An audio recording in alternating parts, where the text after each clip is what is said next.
Alrighty, we are live right now, and if you notice by the title of the video, I'm not talking about what is the meaning of life. I'm talking about what is your meaning of life. I'm not talking about the overarching, what everyone should be going for, world ending something massive. I'm talking about what is your day-to-day item that you are pursuing, because I can tell you right now, there's something that is magical about when Elon Musk talks about a video that I just saw. And essentially what he's talking about is he was doing a TED interview, not a TED talk, a TED interview. And they were essentially asking him, like, why Mars? Like, why don't we do something here? And essentially he said 1969, we launched from Earth, landed on the moon, and have done absolutely nothing when it comes to a technological advance, when it comes to rocketry and civilization and multiplanetary. And essentially, he boiled it down to one thing, which was, if you want to wake up every single day and you actually want to have a meaning, you have to wake up every single day, you have to have a meaning. It sounds very easy, trite. It's one of these things that I think about all the time. I think about it all the time because it's essentially taking a ship without a captain and you just push it out into the ocean and expect that where it lands is an amazing location. It's a great destination, and that's exactly what you wanted. That doesn't happen. Okay, you need a captain and you need a destination.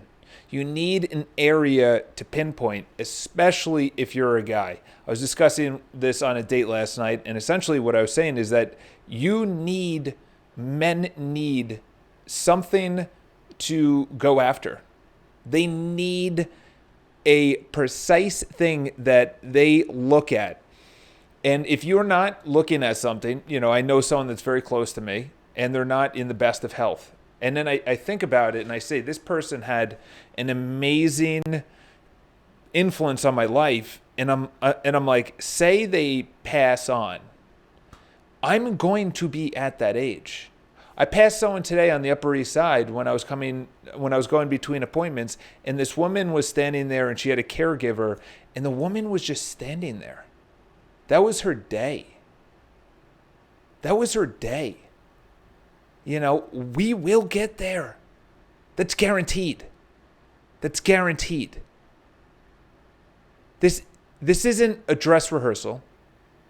This isn't something that you are reincarnated with all of this knowledge. This is the real thing. And I was discussing it today, is that I had the video yesterday and it was a profound breakthrough for myself. I hope it was something big for you, is that you have these stages of growth. And most people give up right as they start. Or if it's not right as they start, they give up in the strategy phase. So the first phase is consistency. The second phase is strategy, which you say, okay, what am I doing right now that's good and bad? This isn't after one day. There's a little bit, but I'm talking about 6 months or a year. And then right before you're going to have that compounded growth of 6, 9, 12 months is when you have that hockey stick. But everyone gives up in the strategy phase, or they don't even start. And there's two ways that I thought about, and it's going to be a longer podcast at one time. It is what you are feeding yourself with. So I have the 100-day goal right here. And every single day, I come in from Grant Cardone, and I write down my goal, which is 5 pending deals. 5 pending deals. And the reason it's monetary and the reason it's 5 is because I have to buy a triathlon bike. I know next year is going to be a challenge in the real estate industry, and that's not something that, it's just real because I went through '09.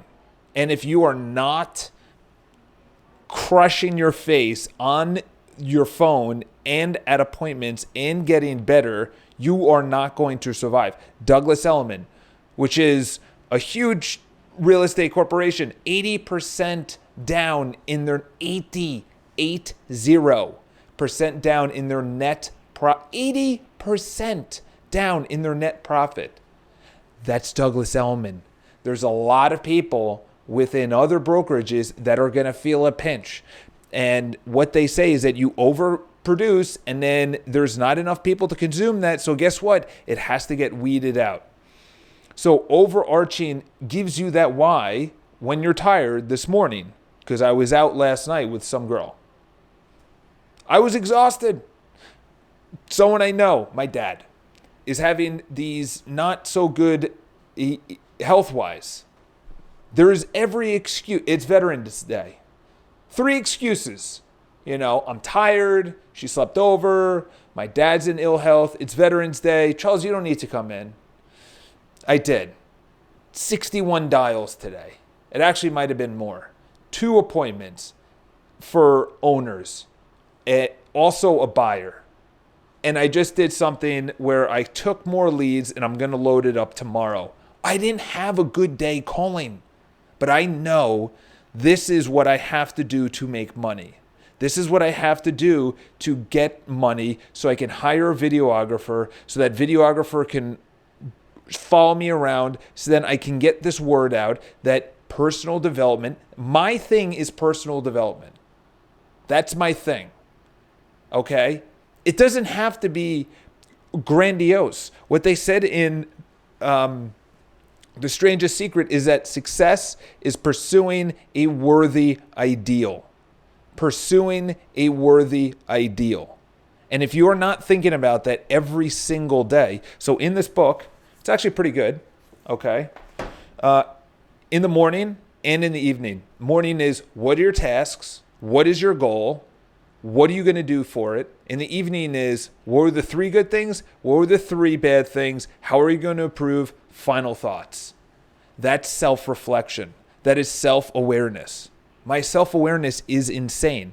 I could tell you right now that another area is working on relationships. There was this stunning girl on the Upper East Side. I didn't talk to her. That was in there. It said there's a micro-avoidance. But ironically enough, that micro-avoidance goes, you know what it is? It's when Rudolph Giuliani came in as mayor in the 90s, and New York City was very dangerous. And he called it the broken windows law or something. In other words, if you see broken windows, fix the broken windows. Because we were trying to crush the heroin epidemic, but we weren't worried about the broken windows. And the reason being is he understood as a prosecutor at the time in the 90s, is that if you have broken windows, you might have petty crime, petty theft. Then you might have burglary or grand theft auto. Then you might have assault. And then it escalates the crime. It's the exact same thing in our life. If you don't do the little things, which is, you know what? I got to dial. Because it's the consistency to get the strategy to then go to growth. This year is consistency. Next year is strategy. 2021 is growth. That's so far in the future. It's not easy. I was talking to a doorman about this, is that we are born and made for right now. And it is not easy to see compounding effects into the future. Okay? Start with the end in mind. And when you see older people, please, I implore you to actually look at them and say, what's their life like about? Like what went through their mind seeing a younger person rushing through the streets? Were they saying, don't worry about it, man. You got time. Or imagine you were at my age, an 80, 90-year-old woman that cannot do what we're doing. We are so blessed. We are so blessed. And I implore you to see where you are spending your time. Your cell phone is not a good use of time. I was watching a documentary, and it's called The Story of Us. And it's essentially all of humans from the beginning and coming through the plains of Africa. And they said tools. And the spear was one of our biggest tools. And I thought about it. And then they went through the whole thing of tools. The sphere, to the gun, to the cannon, to the bullet, da-da-da, da-da-da. Our cell phone, a tool. That's all tools. Could be used for good, which is hunting, so we could survive, or bad, which is war. Our cell phone could be used for good, calling for business, bad for essentially hiding and escaping our reality. How much, this is funny. I was on the date last night and the girl asked me a question. She said, "Are you in therapy?" I was like, "Am I in therapy? No, I've never had therapy." And she said, "That's interesting because you're so self-aware." She said, "How did you develop that?" I said, "From 12 years and hundreds of thousands of dollars and going to every single program that you know. And self-awareness of saying, you know what? I am not the smartest person. I'm not the best. I'm not the funniest. I am not the most resilient." And then saying, what makes resilience? What makes funny? What makes a good personality? And that foundation of what makes that is essentially what Elon Musk was saying about meaning in this whole video. Is, in the end, what do you want to be known for? As I told the girl last night, because she was asking some hard-hitting questions, she said, why do you want more? Why do you want to build a business? And I said, and I actually gave the wrong answer last night. But actually, now that I think about it now, is that the reason I want to do it is not really to get more. One of them is freedom of having the money. So if shit goes wrong, health, or I want to give to a charity that's doing really well or something really good, I can do that. Okay? But I also want to push myself, because to get to a different level, you have to become someone else. You can't, from the same paradigm, you cannot level up. You have to level up, and then your paradigm shifts. Okay? Or the other way is true. Maybe Bob Proctor will say that you level up your paradigm, and then your whole reality shifts. So in other words, if you're not used to working with wealthy clients, or if you're not used to rolling in a very popular group, whatever the case is, say you're used to doing documentaries and now you're doing a big blockbuster hit, that's two different paradigms. That's like calm, not as many people are seeing it, and now you're on the big screen and everyone's going to ask you all the hard-hitting questions. They're going to dig into your past, who you dating, why you dating, blah, blah, blah. It's the same thing with us, which is to get to the next level, you have to become a different person. You cannot level up. You cannot make more money. And I'm going to leave you guys with this. One of the most important things that I read in this book right here. I'll get it.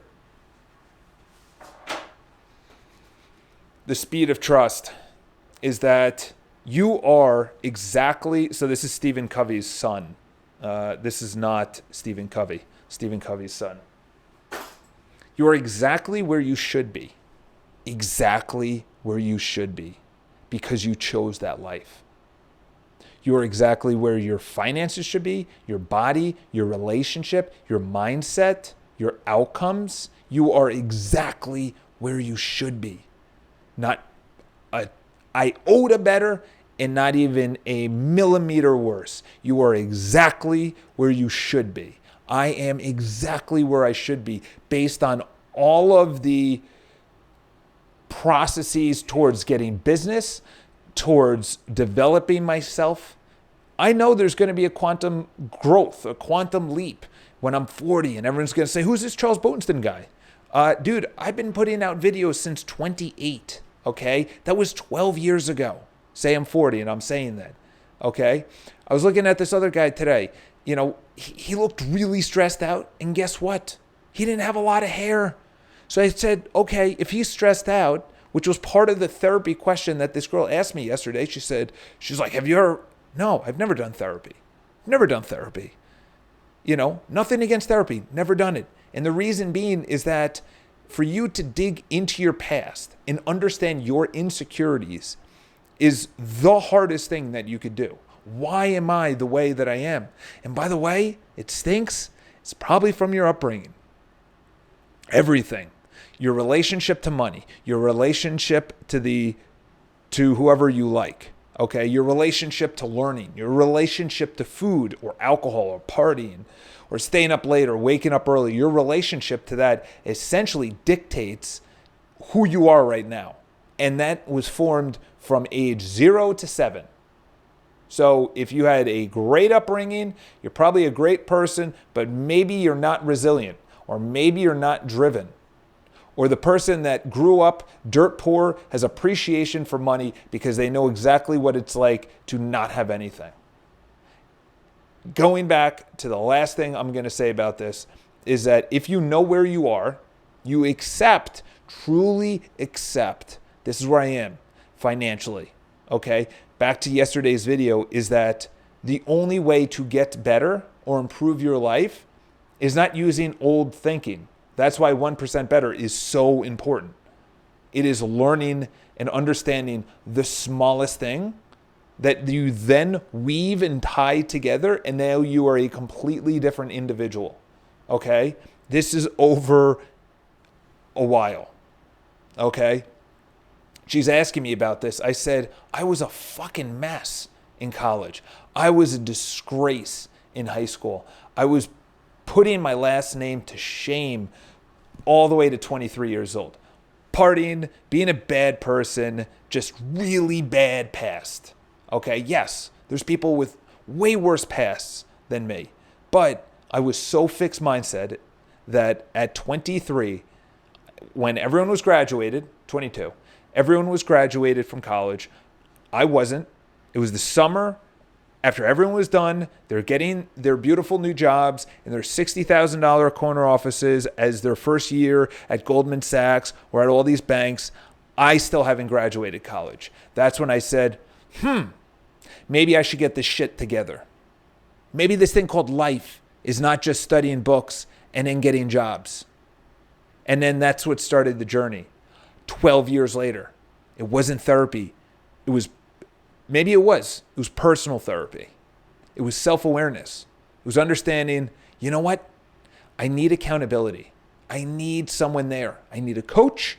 I need a player. I need a teammate. I need a friend. I need to post this to social media. I need some accountability. I also go directly into entropy unless I do something consistently. I go directly into over drinking, over partying, waking up late, whatever it was. Last year and the year before, when I thought I had things together, and then this year I'm dialing it in even more, where I can have the same food every single day, and I do.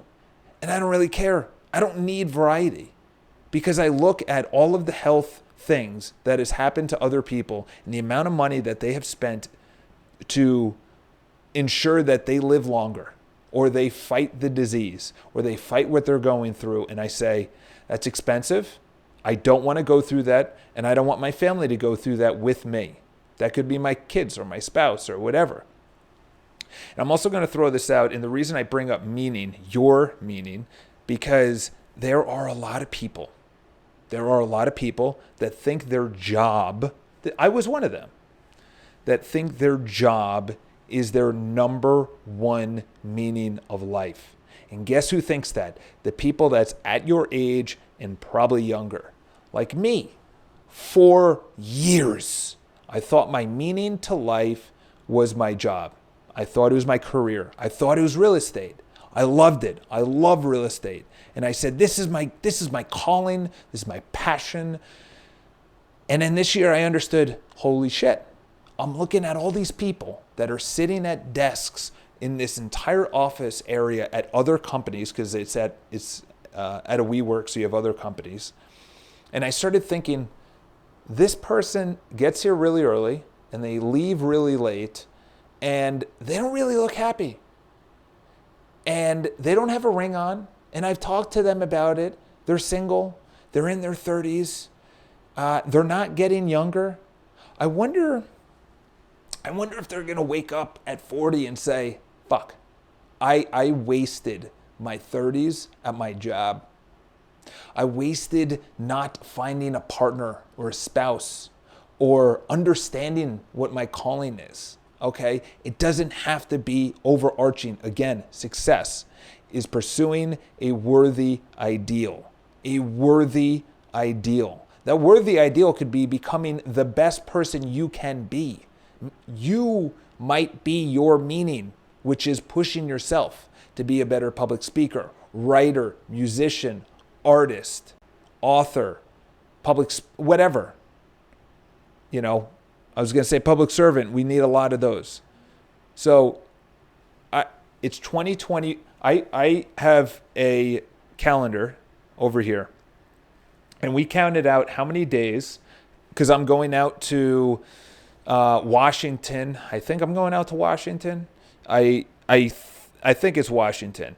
And it's essentially something, it's 5 days out in the middle of fucking nowhere. I have to fly into Seattle and drive 2 hours north to the middle of fucking nowhere. And they have a real estate agent conference. There's only, maybe 150 people that are attending, and it's called career visioning. And you're essentially going with one of the top agents in America. His business does, I think, 20 million a year, and he's like 37 or 38. His name is Ben Kinney, and he's teaching this. And I said, yes, I will go. I will learn from the best. I will do whatever you say. And that's 4 days. But if you think about it, you have Thanksgiving, which is almost a week. You have Christmas, which is almost a week. And then guess what? It's 2020. And everyone's going to say, this year, I'm going to save money. This year, I'm going to look for a new job. This year, I'm going to get into shape. I'm going to do all those things that I've been putting all this off. This is the year. Guess what next year is? An election year. You know what that brings? Drama. Water cooler talk. Shit that gets in the way. Shiny red balls, because it's not going to be the best real estate market. But guess what I need to continue doing? Consistency and fundamentals. That is the theme for next year. I have it right above the calendar over there. And the best way to do this is you have a calendar printout of every single day on one sheet, every single day, 1, 2, 3, January, February, March, April, May, on one sheet. And do the Jerry Seinfeld thing, which is you just say, he wrote a joke a week, I think for a year or 2 years, I don't know, a long time. And he would write the joke and then cross it off. And it's going to get to a point where you don't want to not do it. That's your accountability. Or it's to social media. Find your calling. It's not easy. And it's not probably your job unless you are a Mother Teresa. It is probably not your job. All right? So it's a whole level new documentation content in the process if you try to look at it from a 10. Yeah. I look like Neo from the Matrix. All right. So I would say to leave you on this, because it's going to get colder. It's going to get darker. Everyone's going to start going out and things like that. There's only 3 areas. I'm fine with my health. My business can need improvement. Relationships can need improvement. But for me is that the reason for that, I will get into that, and then I'll leave you guys, even though I just said I would do that, because I'm going to hang out with that girl again. She's just visiting. So health. Why am I doing health? Number 1, yes, triathlons. But triathlons is really to become the best version of myself. But why am I doing health? Number 1, it's the number 1 cause of bankruptcy in America. I know someone that had to sell their house when I was younger, and I didn't understand it at the time because his mom got cancer. They had to sell a house, and they all moved into a 2-bedroom apartment. Imagine that. Imagine that. That is therapy right there, getting through that. That was tough for the family. So health, and I'm not talking about the cancer. I mean health as in I want to minimize any problems that will take a toll on my family, my kids, my spouse, myself, my energy, whatever. Number two is I also don't want to pay for all of that. I hate. So my dad's, he's not doing well right now. Okay. So they admitted him to the hospital. He stayed there last night. He's going to stay there tonight. And they were like, we found fluid in the lungs and he has swollen feet. I said, well, what about movement? Can we have him walk around? The guy used to, be one of the most active guys I know. And they started giving him this thing where he's going to the bathroom a lot to just drain the fluid. And I'm like, well, what are you giving him? So he said some name. Okay. Then the second thing is I said, they're like, the cause is that he has liquid in his lungs. That's not really the cause. That's the effect. So what's the cause? What caused that? That's a good question. I don't know. Get to the cause of why this is happening. And I'm not even saying that for my dad, but I mean, okay, you don't have money not because there's not enough money. You don't have money because there's not enough business. That's not an excuse. You don't have money because you're not reaching out to enough people. You're not talking to enough people. Nobody knows who you are. Okay? I was talking to the girl last night. She's like, yeah, but you're in a different business. You're in real estate. You know how fucking hard real estate is? You're in health. Everyone needs health. Everyone needs health. Number two, finances. Why do I want to work on my finances? Because I want freedom. I don't want to struggle.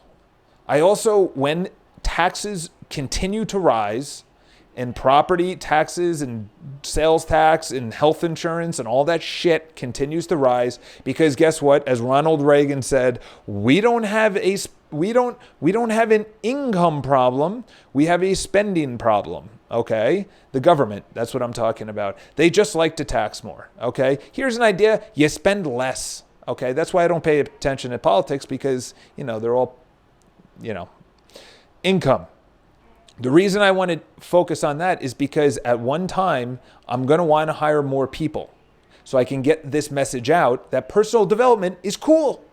You don't know marketing, you can learn it. You don't know how to make calls, you can learn it. You don't know how to edit a video, you can learn that. And by the way, that's cool. What's not cool is staying in the same lane and getting the same results and wondering, why am I not getting better? Why do I not have more business for video editing? Because you didn't learn to get better. So income for freedom, income to hire people to get the message out. And with income, it is also to ensure that I can buy multifamily homes, which produce revenue and just consistent. You have to have a subscription model. I am in a transactional model. Once you're done with the transaction, it's done. I buy a coffee from Starbucks. That's it. It's done. The transaction is done. I don't have a subscription model where I pay every single month. Okay. Google has that. Amazon with Prime. Those are the best ways. I'm talking about Google Business. I have Google Business, so I pay them every single month to have Google Business. And then they probably spy on me and then target me with ads. Fantastic. Great. Love it. Thank you, Google. They have a good service, but let's be honest, that's what they're doing. But the most important thing is relationships. And the reason with relationships is that we are not anything less than social creatures. You look at every group, it is very rare. Penguins, birds, ants. There's only a small portion, even out in Africa, unless you are the pinnacle, where you're a snake, which is pretty much the pinnacle, or you're an alligator, which is pretty much a pinnacle, or you're a lion. They even have a tribe of lions or a herd. Unless you're at the pinnacle, you need groups. That's how we survived. We did not survive on our own. We would not be here. Okay, so let's also thank our ancestors that came through. The fact that you're born right now at this time instead of at any other time You should literally be kissing the ground every single day. You can just get water that's clean anywhere you want. Anywhere you want. Food, shelter, clothing. This shit is not normal through history. Okay? There needs to be a reawakening of, oh, wow, I don't have all the followers I want. Oh, wow. There is two things that, and I explained this on my date last night. Number one is complete gratitude right now about what I have. And it's all free. Love and happiness, affection, that's all free. Okay? What I have. And then also, obviously, the material things. Okay? But then I'm also not satisfied. Okay? Complete gratitude. Not living here as a monk. Okay? And I'm also looking to be more.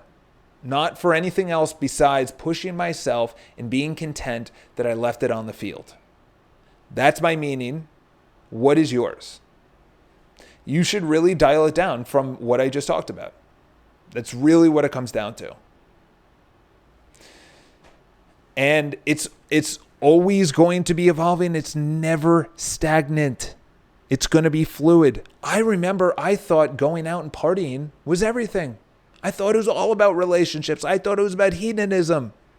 I thought it was about right now. There was no future. I'll make money. I don't need to save money. I don't need to invest money. My education? I'm almost done with college. I don't need to read. Reading? Come on. It's a joke.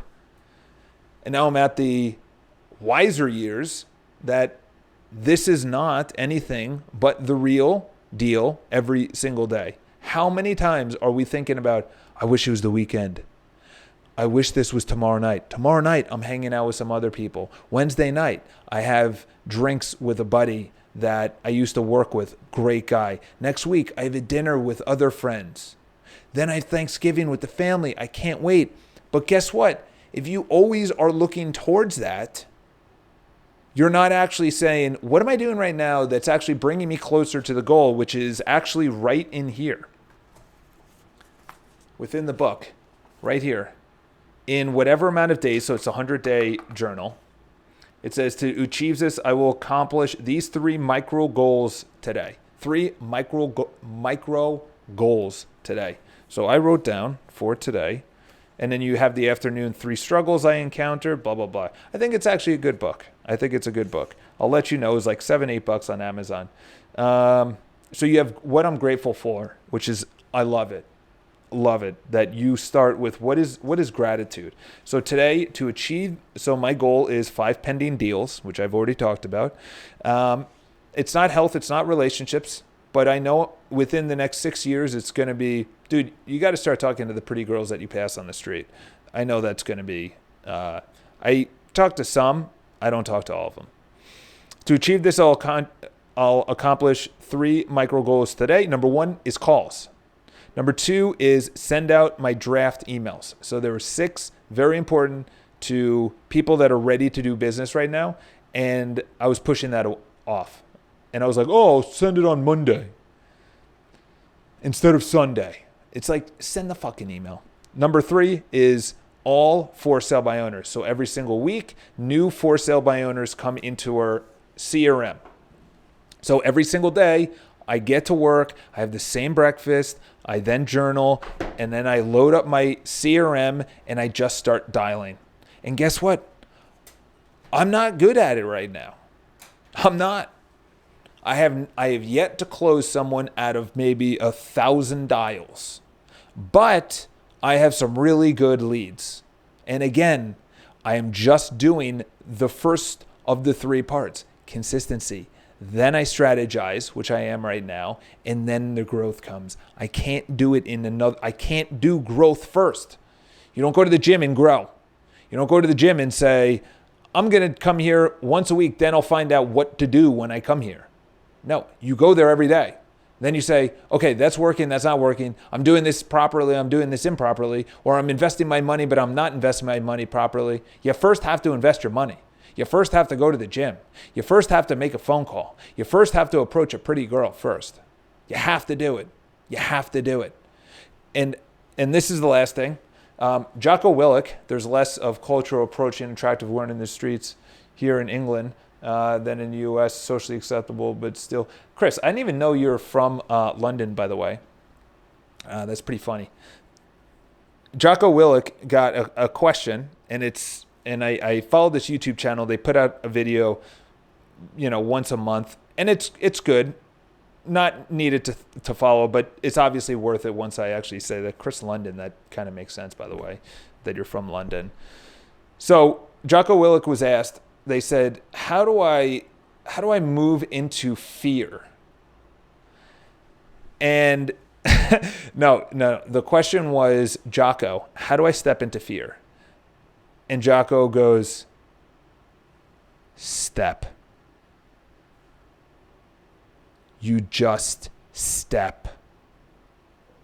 And you really think about it, how most people will be like, oh, that's easy. I'm looking for like the 1, 2, 3 to move into fear. I need to step into fear, but I need to know how to do it. So he gave these examples. You want to step into public speaking? You step into public speaking. You want to step into cold calling? You step into cold calling.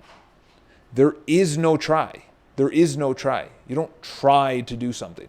You either do it or you don't do it. Yoda was right. And I'm not even a Star Wars fan. So I would say, yeah, the compounding effect is, I explained it yesterday. Compounding, start with something small, okay? And the last example I'll give is with swimming, is that there are so many parts of swimming that I'm in the pool and I'm like, well, you got to have your nails below your wrist, below your elbow, below your shoulder. Then you have to have it at a 106-degree angle as you're pulling back into the stroke. And then as you're pulling up, you can't lift your head, and it could only be tilted, and only one goggle should be above the water. And this should be straight out like a railroad. And I sucked at swimming. So I said, all right, I'm just going to work on the railroad portion. And it's the same thing with you. It is the same thing with you. You strategize after each calls. I met with these two owners. I'm with Eric, the guy that's here in the mornings. And I said, what was good with that? Did I push enough? He's like, ish. And then he said something interesting. He was on a pitch, and I said, tell them that you want their business right now. And he said the reason he asked is because he promised it to me. The reason he asked is he promised it to me. That's trust. That's exactly that book that I was talking about. The speed of trust is two things. There's actually a lot of things. But the two most important is, do you trust yourself, and do others trust you? And it comes down to one thing. Do you keep the commitments that you make? Do you keep the commitments? I'm going to go to the gym. Do you go to the gym? That's how you get self-trust. You say you're going to go to the party, even though you're tired or you don't want to, or it's raining. Do you still go to the party? And he talks about the stories of his own life. And you say, holy shit. Do you go to your daughter's dance recital, or do you go to this big business opportunity? And then he asks the question, in 10 years, what am I going to regret the most? Not getting this piece of business or not going to my daughter's dance recital? And ironically enough, he promised his daughter's dance recital, but the business was a big opportunity. It was a 6-figure deal, and he could have made all that money. And guess what? He actually got both because he was able to push that onto someone else, and he thought the person that he was going to give the business to was not going to be able to close it. And I'm not going to say that's going to happen every single time. But do you keep the commitments to yourself? And do you keep your commitments to others? That's the only two ways you build trust. You build trust in society as a leader, as to your family, which is as important as anything else. And then obviously within society, that's your company, that's your firm, that's strangers, that's anything. That's a handshake. I'm a handshake person. I'm Irish. I can't help it. If I shook your hand and I said something, I don't need a document or an agreement or a piece of paper. I said it. I'm going to do it. And I'm going to be tested. I will be tested. Charles, you said this. Hold up your word. Your word is everything. You know, if Jordan Peterson was talking about your word, that's essentially the only thing that you create. You create your word. The word. You know, they say the word of God. You know, your word is everything. What you say is everything. You know. So anyway, if you guys have any questions, leave in the comments below. Jocko will scare you stepping into fear. Yeah, look at his latest video. It's actually really funny. He talks about Mondays. It's a really funny video. It's on Instagram. So if you guys have